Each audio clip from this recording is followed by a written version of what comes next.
Chers amis, démocrates africains, les amis du monde entier, nous tenons à vous souhaiter une bonne soirée pour ceux qui sont en Amérique du Nord, bonne nuit à ceux qui sont en Europe, en Afrique.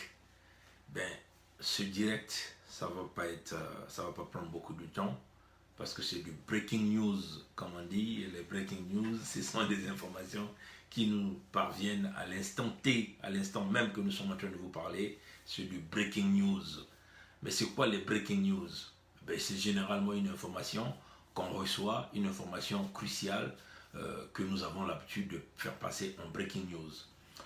Chers amis, démocrates africains, pour ceux qui ont l'habitude de nous suivre, vous vous souvenez, le 11 octobre 2018, nous avons fait une vidéo dans laquelle nous avons dit que le président Poutine avait refusé de rencontrer Sassou. Bon, pour ceux qui se souviennent, il y avait eu au mois d'octobre, entre le 11 et le 12 octobre 2018, l'Assemblée générale de la francophonie, c'était je crois la 17e édition, session de la 17e session de l'Assemblée générale de la francophonie qui s'est tenue à Erevan en Arménie. Vous vous souvenez? Donc Sassou voulait faire de ce voyage d'une pierre deux coups, c'est-à-dire une fois il arrivait en Arménie et après il devait se rendre en Russie. Il avait déjà envoyé tout un arsenal de diplomates pour essayer de négocier une quelconque rencontre entre lui et le président Poutine. Mais le président Poutine avait refusé, avait dit pas question de le rencontrer. Et en russe, en tout cas vous allez m'excuser de la langue que je viens d'apprendre, en russe, le président Poutine avait dit Dazaniet. Dazaniet veut simplement dire non, je ne le reçois pas, je ne le reçois pas. Mais pourquoi le président Poutine avait dit ça? Bon, c'est parce que nous savons, les Russes avaient fourni beaucoup de matériel militaire, des munitions de guerre, éventuellement à Sassou. Ce sont ces munitions de guerre que Sassou a utilisées dans les bombardements du département du pôle. Donc Sassou a donc reçu du matériel, mais il n'avait pas complété l'argent, il n'avait pas payé, donc c'est du matériel qu'il avait pris à crédit. Donc il n'avait pas encore payé les Russes. Et puis il a tourné les Russes en bateau avec un fameux projet du pipeline, parce que Sassou voulait construire un pipeline qui partait droit de Pointe-Noire, qui devait donc simplement lui transférer le brut de Kouilou, le pétrole de Kouilou, droit vers les tankers et les bunkers d'Oyo. Vous voyez? Et donc, ce sont des Russes qui devaient donc obtenir ce contrat, qui avaient obtenu ce contrat, qui devaient donc commencer à travailler sur ce projet. Mais là encore, les Russes n'avaient jamais reçu de l'argent. Hein, parce que quand vous signez, la plupart du temps, pour ceux qui se font des affaires, quand vous voulez commencer un projet, généralement, on déverse un certain pourcentage ou 40% hein, avant de commencer le projet. Mais les Russes n'avaient jamais reçu de l'argent.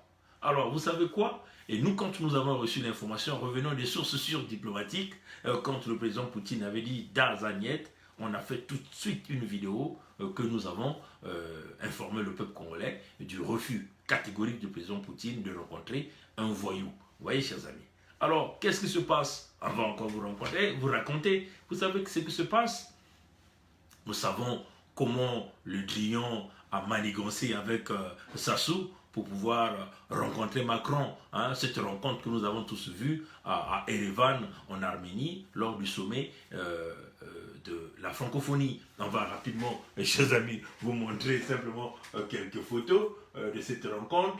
Comme ça, vous tous, certainement, vous allez vous souvenir de ces images. Ça, c'est ce qui est du breaking news. Je vais vraiment le faire très rapidement pour que nous ne passions pas beaucoup de temps. Vous vous souvenez de ces photos, hein, de ces photos que vous aviez vues lors du sommet de la francophonie à Erevan. Vous avez Sassou, vous avez Macron, vous avez les Drian, vous avez certainement un attaché militaire. Et donc, au cours de cette réunion, il y avait aussi le président Touadéra de la République centrafricaine qui était là. Donc, au cours de ce sommet, vous avez vu tous ces gestes, vous avez vu la famille qui prenait même des photos avec Macron. Là, vous voyez le président Touadéra et quand vous allez continuer à voir, regardez l'attitude Touadéra, les Drian et Macron. Et vous allez donc regarder encore Sassou avec Macron, le Drian, ainsi de suite. Vous voyez, chers amis, donc, ça rappelle les photos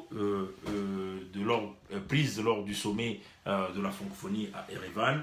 Mais c'était quoi la rencontre? On l'avait dit, hein, les Français, le Drian, a simplement travaillé sur Sassou et le Drian et Sassou ont menti Macron.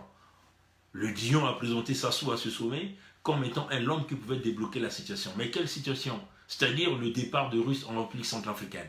C'est ça le véritable enjeu. Le problème qui est en train de menacer les Français, c'est ça. Le problème qui est en train, si vous voulez, de serrer le cœur de Macron, de serrer le cœur de la France-Afrique. La présence russe en République centrafricaine. Et donc on a donné cette mission à Sassou. Et c'est ça qui a convaincu le Drian et Sassou, comme c'est des amis, ces deux amis. Et donc il fallait qu'ils arrivent avec cette information, convaincre le président français, donc Emmanuel Macron. Voilà pourquoi vous avez vu cette rencontre a eu lieu. Nous savons tous ils étaient dans la joie. On a donné la mission à Sassou de faire le travail. Malheureusement, Sassou, dans la manipulation, il a pu décrocher donc la rencontre de Paris lors du sommet de la paix. Rapidement, chers amis, vous voyez que Emmanuel Macron avait donc fait confiance à Sassou, pensant que Sassou devait être l'homme de la solution pour l'affaire de la République centrafricaine. Et nous voici donc à Paris avec Sassou, qui a donc pu décrocher une rencontre avec Emmanuel Macron à Paris. Mais vous savez, ce n'était pas une visite d'État, parce que vous avez quoi? L'homme avait un badge ici. Donc simplement, quelqu'un qui est venu à un sommet, il n'était pas reçu en qualité d'un responsable politique de notre pays. Mais parce qu'il a acheté la conscience, il a convoqué le Drian et il a convaincu Emmanuel Macron qu'il était l'homme capable de pouvoir les aider à pouvoir chasser les Russes en République centrafricaine. Là encore, vous allez voir dans cette image la femme de Sassou, simplement avec Emmanuel Macron. Et tout ça, ça se passe à Paris. Et vous vous souvenez donc de cette photo où l'homme a été simplement humilié à Paris. Premièrement, vous avez vu la photo avec le badge, donc il n'est pas reçu d'une manière comme une autorité ou un chef d'État. Et là, vous le voyez dans un petit coin, reculé au coin de la salle. Et donc, l'homme a subi l'humiliation. Alors, par rapport à cette humiliation, qu'est-ce que Sassou fait? Alors, Sassou, se rendant compte que sa mission a foiré, il n'a pas pu convaincre le président Touadéra de la République centrafricaine de faire partie des Russes. Le président Touadéra a aussi compris que c'est un jeu que la France veut vouloir jouer en utilisant Sassou, comme Sassou se prenait le roi de la République centrafricaine.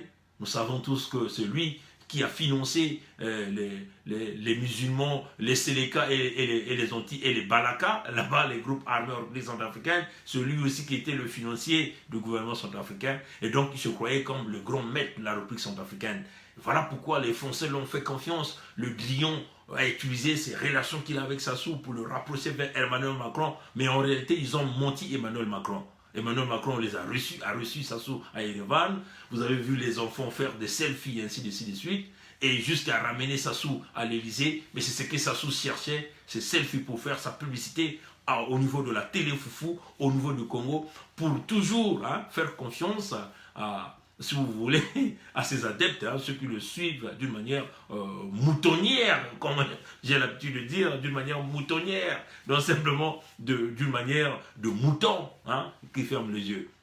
Mais en réalité, il a échoué. Ils se sont, Touadéra a compris, Touadéra dit, jamais les Russes ne partiront dans la République centrafricaine, les Russes se sont installés en position de force. De l'autre côté, Sassou qui doivent les Russes sur les armes, les munitions qu'il a utilisées dans le département du Pôle, ils doivent les Russes sur le projet Pipeline, parce que c'était ça la promesse qu'il avait donnée, il n'a rien fait. Alors donc, le président Poutine avait donc refusé de recevoir Sassou pendant le sommet de la francophonie, après le sommet, et voilà pourquoi il a envoyé l'arsenal des diplomates pour essayer de convaincre. Le président russe avait dit en russe, Dazaniet, je ne le reçois pas, c'est un voyou, je ne le reçois pas. Alors vous savez quoi? Allez, l'homme, comme du fait qu'il a subi l'humiliation auprès de la France, quand il est parti au sommet de l'Afrique, et il se rend aussi compte que ceux qui ont l'habitude de le protéger est dans une situation difficile, c'est-à-dire la crise actuelle que nous sommes en train de vivre en France. Donc l'homme cherche maintenant à aller prendre un autre parapluie, un autre support, donc le support russe. Alors qu'est-ce qu'il fait? Présentement, à l'instant même que nous sommes en train de vous parler, il a envoyé une forte mission entre guillemets, des diplomates de la Gestapo en Russie. À l'instant même, ils sont là en Russie en train de négocier une quelconque rencontre avec le président Poutine. Et Sassou est en train de pleurnicher, il pleure même. Il veut obtenir ce rendez-vous au mois de janvier là. Donc comment dire, il pleurniche, il demande au président Poutine, pardon, reçois-moi au mois de janvier. C'est quoi la mission de Sassou? Il veut aller demander des excuses auprès du président Poutine.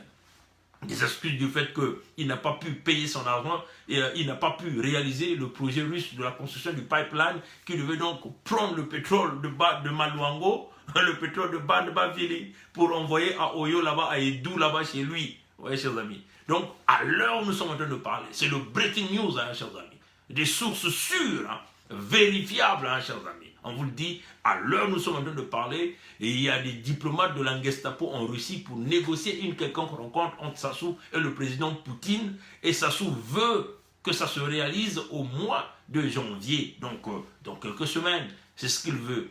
Et vous savez ce que les Russes disent? Les Russes disent ni Touda, ni Souda. Ni Touda, ni Souda. C'est-à-dire que les Russes disent que, mais on ne sait même plus qu'est-ce qu'il est devenu ce monsieur-là. Il est ni là-bas, ni ici. Finalement, qu'est-ce qu'il est devenu? C'est ce qu'ils disent en russe. Vous savez, à l'époque, le président nous avait dit Dazaniet. Là encore, le président Poutine dit ni Touda, ni Souda. Ni Touda, ni Souda. C'est-à-dire que ni là-bas, ni ici. Finalement, il est avec qui? Alors, l'homme est en train de errer de gauche à droite. Il est en train de pleurer, il veut aller rencontrer le président Poutine pour demander soi-disant des excuses, présenter des excuses. Et puis, je ne sais pas quelle encore la manipulation qu'il va dire. Vous comprenez que les Russes ont compris que c'est un démagogue, un manipulateur, un menteur. L'homme qui est toujours à la recherche de ses privilèges. C'est comme ça que cet homme a toujours fonctionné. Alors, peuple du Congo-Brazzaville, on vous le dit, réveillez-vous. Le monde entier connaît maintenant qui est cet homme. Vous vous souvenez son histoire là, ce qu'il veut faire là. C'est un peu comme, vous vous souvenez, quand le président Trump venait d'être élu, président des États-Unis, l'homme a effectué un voyage partant très loin de Brazzaville pour venir aux États-Unis, soi-disant, pour une quelconque rencontre avec le président Trump. Et là, à l'heure où nous sommes en train de parler, c'est ce que nous appelons le breaking news. Le breaking news. À l'heure où nous sommes en train de vous parler, on n'était pas obligé de venir faire ce direct, mais on le fait à cause du breaking news. À l'instant T, il y a toute une kyriade hein, des diplomates de la Gestapo en Russie.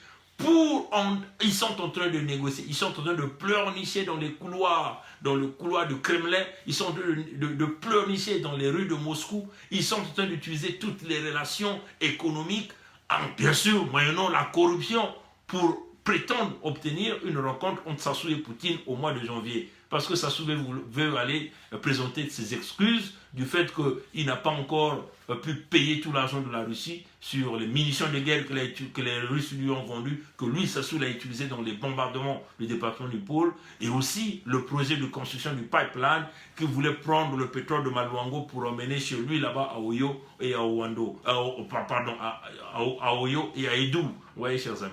Donc, chers amis, les Russes disent, mais ce monsieur-là, nous ne le comprenons plus, ni Touda, ni Souda. C'est-à-dire, il n'est ni là-bas, ni ici, ni là-bas. Ça veut dire que, puisque Sassou avait convaincu Emmanuel Macron qu'il fera le tout pour convaincre le président Touadéra pour que les Russes partent de la République centrafricaine.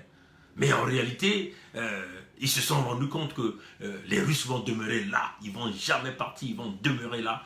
Et donc Sassou veut vouloir aller demander des excuses auprès du président Poutine parce qu'il a utilisé ses relations pour vouloir chasser les Russes de la République centrafricaine. Ça, c'est la première raison. Deuxièmement, c'est parce qu'il n'a pas encore pu payer tout l'argent enfin tout le crédit sur les armes et les munitions qu'il est allé prendre en Russie, et aussi le fameux projet dont les Russes avaient déjà investi sur des projets, si vous voyez, de faisabilité de ce projet de construction de pipeline. Donc, à l'heure où nous sommes en train de parler, ils sont tous en train de tirer du vodka dans les ruelles de la Russie, en train de négocier une quelconque rencontre, mais les Russes sont catégoriques, ni Touda, ni Souda. Ce type, c'est un voyou, un brigand, il n'est ni là-bas, ni ici. On répète encore en Russie, on s'excuse pour notre Russe, ni Touda, ni là-bas, ni Souda, donc ni ici. Donc vous voyez que c'est un homme qui erre de gauche à droite, il emmène le peuple en bateau, alors il faut